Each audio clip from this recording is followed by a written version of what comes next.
ప్రేమించు కాపరి ఉషా కిరణాలు ఉదయకాలపు వాక్య ధ్యానమునకు మిమ్మల్ని ఆహ్వానిస్తున్నాం. ప్రార్థన. మహాపరిశుద్ధుడైన తండ్రి, కృపగలేసయ్య, ఈ ఉదయకాల సమయానికి వందనములు స్తోత్రములు చెల్లించుకుంటున్నాం. మమ్మల్ని ప్రేమించి మరి యొక్క దినమును అనుగ్రహించిన నీ కృపకు వందనాలు చెల్లించుకుంటున్నాం. ఈ ఉదయకాలమున నీ వాక్యము కొరకు వచ్చి తండ్రి, నాతోను మాతోను మాట్లాడము. వినగలిగిన చెవిని, గ్రహించుకునే హృదయాన్ని మాకు అనుగ్రహించి నీలో ఎదిగేదానికి, నీలో ఫలించేదానికి మాకు నేర్పించమని యేసు పరిశుద్ధ నామమున అడిగి వేడుకుంటున్నాను పరమ తండ్రి, ఆమేన్. ఈ ఉదయకాలపు వాక్య భాగము ఇర్మియా గ్రంథము 29వ అధ్యాయము 11వ వచనమును చదువుకుందాం. నేను మిమ్మును గూర్చి ఉద్దేశించిన సంగతులను నేనెరుగుదును. రాబోవు కాలమందు మీకు నిరీక్షణ కలుగునట్లుగా ఇవి సమాధానకరమైన ఉద్దేశములే గాని హానికరమైనవి కావు. మనము చదివిన వాక్య భాగములో దేవుని యొక్క ఉద్దేశము, మానవుని యొక్క ఉద్దేశముల గురించి ప్రభువు చెప్పటం చూడగలము. మన యొక్క తలంపులు దేవుని యొక్క తలంపులతో అంత సులభముగా కలిసి పోవు. ఎందుకంటే ప్రభు మన కోసము మేలు చేయాలని ఆశ కలిగి ఉన్నాడు. అయితే అనేక సార్లు మన తలంపులు మన యొక్క జ్ఞానము చేత, పరిస్థితులను బట్టి, ఇతరుల యొక్క సలహాలని తీసుకున్న దాన్ని బట్టి దేవుని చిత్తమును మొదటిగా గ్రహించుకోవాలి అని ప్రభు ఆశిస్తూ ఉన్నాడు. దేవుని యొక్క ఉద్దేశాల్ని గ్రహించుకున్నట్లయితే అనేక సార్లు వాటిని మనము ఎలాగూ పోగొట్టుకుంటున్నామని తెలుసుకోగలము. మన జీవితంలో ఒక విషయాన్ని ప్రభు జ్ఞాపకం చేస్తాడు. నువ్వు చాలా దినములుగా ఒక విషయం కోసం ప్రార్థిస్తూ ఉన్నావు. ఇది నా ఇంట్లో జరగాలని ప్రార్థిస్తూ ఉన్నావు, ప్రార్థనతో ఎదురు చూస్తూ ఉన్నావు. అయితే ఆ కార్యము నీకు సంపూర్ణం అవ్వట్లేదు. పైగా సమస్యలు ఎక్కువైతున్నాయి, కష్టాలు ఎక్కువైతున్నాయి, ఇబ్బందుల మధ్య నుండి వెళ్ళవలసి వస్తుంది అని నీవు తలంచినప్పుడు దేవుని యొక్క కార్యములను మర్చిపోయి వీటిలోనే పడి దేవుని సన్నిధిలో నువ్వెందుకైతే వెళ్ళి మోకరించావు, ఏ కార్యము కోసం ఆయన సన్నిధిలో ఎదురు చూస్తూ ఉన్నావో దాన్ని మర్చిపోయి నిర్లక్ష్యముగా ఈ సమస్య నుంచి బయటకు రావాలి, ఈ కష్టం నుంచి బయటికి రావాలి, ప్రభు నా ప్రార్థన ఆలకించటం లేదు, లేకపోతే ప్రభు దగ్గరికి వెళ్ళి ప్రార్థిస్తుంటే నాకు సమస్యలు ఎక్కువైపోతున్నాయని లోక కార్యములను చూసుకుంటూ దేవుని కృపను నిర్లక్ష్యము చేయించున్నాం. ప్రభు ఈ ఉదయకాల సమయంలో మనకు ఒక కార్యమును జ్ఞాపకం చేయించున్నాడు. నేను నీకు సమీపముగా ఉన్నాను, నీవు అడిగిన వాటిని నీకు చేయాలని ఆశిస్తూ ఉన్నాను. అయితే తగిన సమయం అని ఒకటి ఉంది.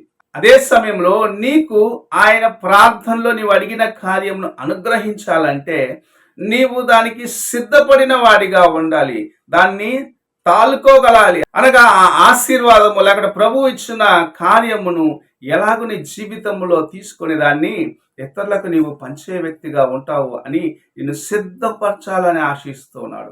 మేలైనను నీవు కీడైనను దాన్ని ఎలాగో నీవు నీ జీవితంలో తీసుకొని దాన్ని సరిచేసుకోగలవు అని ప్రభు చూస్తూ ఉన్నాడు. అనేక సార్లు జయం వచ్చినప్పుడు దాన్ని తలకెక్కించుకునేవారు అనేకులు ఉంటారు. నేను చేశాను, నాకు జరిగింది అనుకుంటూ దేవుని కృపను మర్చిపోయి నిర్లక్ష్యపరుస్తూ దేవునికి దూరం అయిపోయేవారిగా అనేకులు ఉంటారు.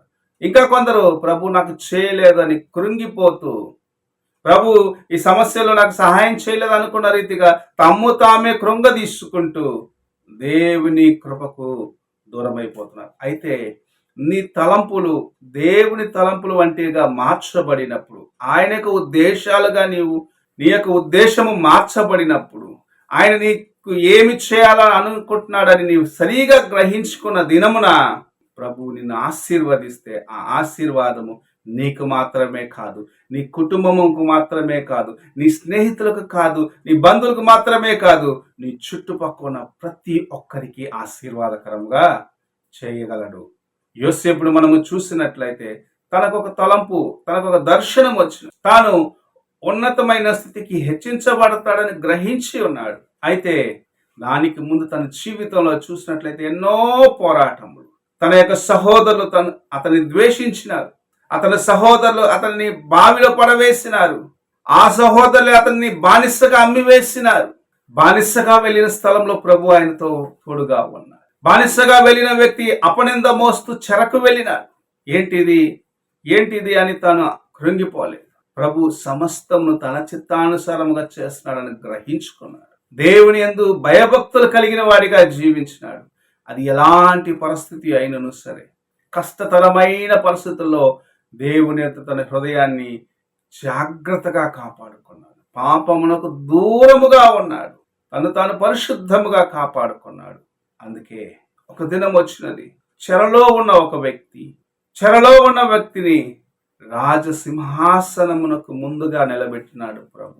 రాజసింహాసనం మాత్రమే కాదు, ఆ సింహాసనము ప్రక్కన సింహాసనము వేసి యోసేపును అందులో కూర్చోబెట్టినాడు ప్రభు.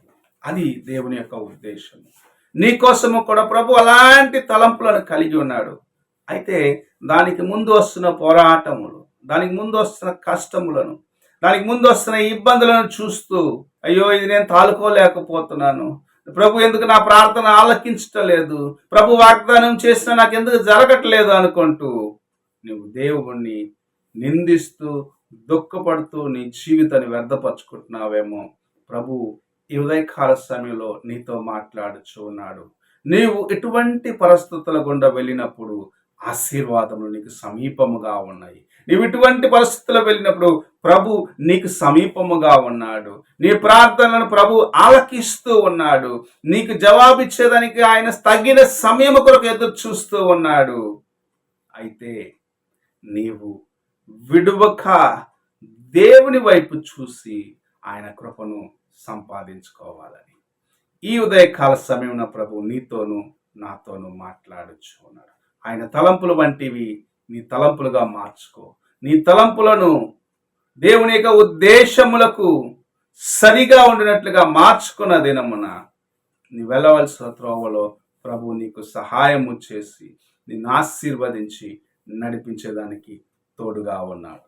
ప్రార్థన చేసుకున్నాం. మమ్మల్ని మిక్కిలిగా ప్రేమిస్తున్న పరలోకపు తండ్రి, ఉదయకాల సమయమున మీరు ఇచ్చిన ఈ కొద్ది హెచ్చరికల కోసము వందనాలు చెల్లించుకుంటున్నాం. మా తలంపులు నీ తలంపులుగా మార్చుకునేదానికి, నీకు అంగీకరమైన జీవితంను జీవించేదానికి మమ్మల్ని ఆయన మేము మలచుకుండే కృపను దయచేయమని, నీలో నాయన ఎదిగి ఫలించి ఆశీర్వాదమును పొందుకుండే ఆ కృపను దయచేయమని, యోసేపులాగా నాయన ఎటువంటి పరిస్థితి అయినను హృదయమును యథార్థముగాను పరిశుద్ధముగాను కాపాడుకుంటూ నీ వైపు చూసిన ఆ కృపను దయచేయమని యేసు పరిశుద్ధ నామమున అడిగి వేడుకుంటున్నాను పరమ తండ్రి, ఆమేన్.